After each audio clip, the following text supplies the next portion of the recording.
À Gétigny, on perpétue, comme partout dans le vignoble, la traditionnelle cérémonie des vœux du maire. L'occasion pour le premier magistrat de la ville de présenter les projets de la nouvelle année. Le premier point sur lequel on va insister dans une continuité aussi d'investissement, c'est l'enfance et la jeunesse, puisque se termine, avec un peu de retard, j'en conviens, l'agrandissement du périscolaire et de la cour de l'école Cousteau.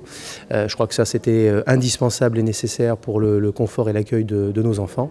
Donc ça, c'est un chantier qui va se terminer pour l'agrandissement de la cour aux vacances de février, et puis ensuite, pour l'été prochain, l'agrandissement du périscolaire sera achevé. Dans la continuité, sans interruption, dès le mois de mars-avril, on va dire au printemps, va débuter le chantier du nouvel espace jeunesse qui sur le site de la Gualoterie, dans la zone de loisirs, qui est une zone sur laquelle avaient été construits les deux cours de tennis il y a 2 ans maintenant. Et donc on va construire un local mutualisé pour cet espace jeunesse et un petit clubhouse destiné aux tennisman, aux sportifs. Donc ça va être, je dirais, le dernier investissement, la dernière nouveauté pour ce mandat. Bien évidemment, les choses ne s'arrêtent pas là. On a la chance d'être sur une commune qui attire une population nouvelle. On n'est pas les seuls, c'est le cas de l'ensemble du vignoble. Donc ça se traduit évidemment par une construction de pavillons, une construction résidentielle au sein de lotissements privés ou communaux. Donc on a terminé en 2012 la viabilisation, l'achèvement du quartier du Gard, le lotissement dit des Prés du Gard 2, 44 logements, dont 9 logements sociaux. Et puis se termine également la viabilisation du quartier dit du Parc Ausson, donc à proximité de la rue d'Échange et sur l'arrière du parking de l'école privée. Donc ça va entraîner évidemment au-delà du nouveau quartier qui va se créer, de nouveaux flux de circulation, certainement de nouvelles habitudes pour les usagers, qu'ils soient plus fragiles, les piétons, les vélos et aussi les voitures. Donc ça va nécessiter l'aménagement, la sécurisation aussi de carrefours, celui sur la rue d'Échange, qui sera une des sorties de ce nouveau lotissement. Et puis de l'autre côté, du côté du parking de l'école, la sortie rue de la Croix des Verriers, rue des Hautes Marches. Alors on en profitera également pour rénover complètement, effacer les réseaux de la rue des Hautes Marches, là aussi dans une continuité de programmation de travaux au sein du bourg. Il y a aussi des travaux qui vont démarrer sur le secteur de Beauvallon, donc on va laisser les choses tranquillement se dérouler.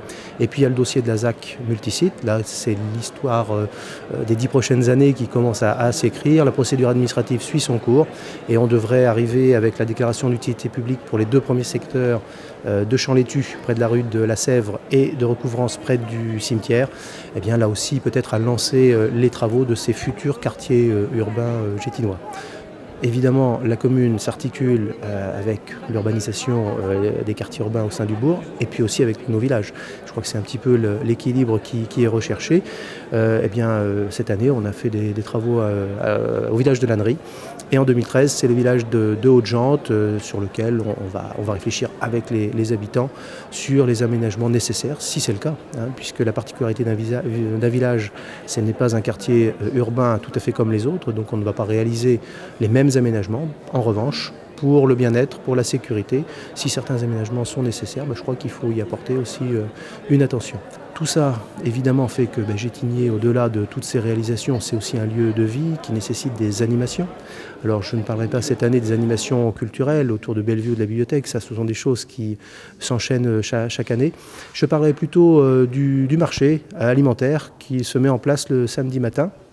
C'est un essai à l'initiative de quelques élus et en partenariat avec l'association des commerçants et artisans de Gétigny. Je fais le vœu que cet essai soit transformé, à condition évidemment qu'il y ait une rencontre entre l'offre proposée par les commerçants et puis l'envie des Gétinois de trouver dans cette animation des raisons de faire vivre et d'animer le cœur de notre commune. Donc voilà, ça c'est un volet important auquel on tient énormément. Justement, vous faites une très bonne transition puisque je me fais un peu le porte-parole de l'association des commerçants artisans de Gétinois. Ils me demandent si vous voulez vraiment faire pérenniser ce marché. Alors, écoutez, on est en phase test. Moi, je crois que la volonté est là.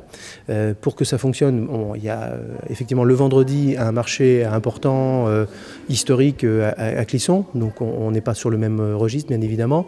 Le marché de Valette est un petit peu éloigné peut-être par rapport aux habitudes gétinoises ou du pôle clissonnais, on va dire. Il nous semble intéressant le samedi matin d'animer un petit peu la ville. Les personnes qui travaillent en semaine n'ont pas forcément d'autres opportunités que celles du week-end. Donc le lieu, le jour, évidemment les commerçants qui ont accepté aussi de venir sur ce projet et puis l'envie des Gétinois d'avoir effectivement un marché, une proposition sur un marché alimentaire. C'est la rencontre de tout ça qui va faire que l'amalgame se prenne ou pas. Donc je crois que les élus, et moi en tête, on fera le nécessaire en termes de promotion, en termes de moyens, pour à la fois accueillir les commerçants et que cette rencontre, je dirais, entre l'offre et la demande puisse fonctionner.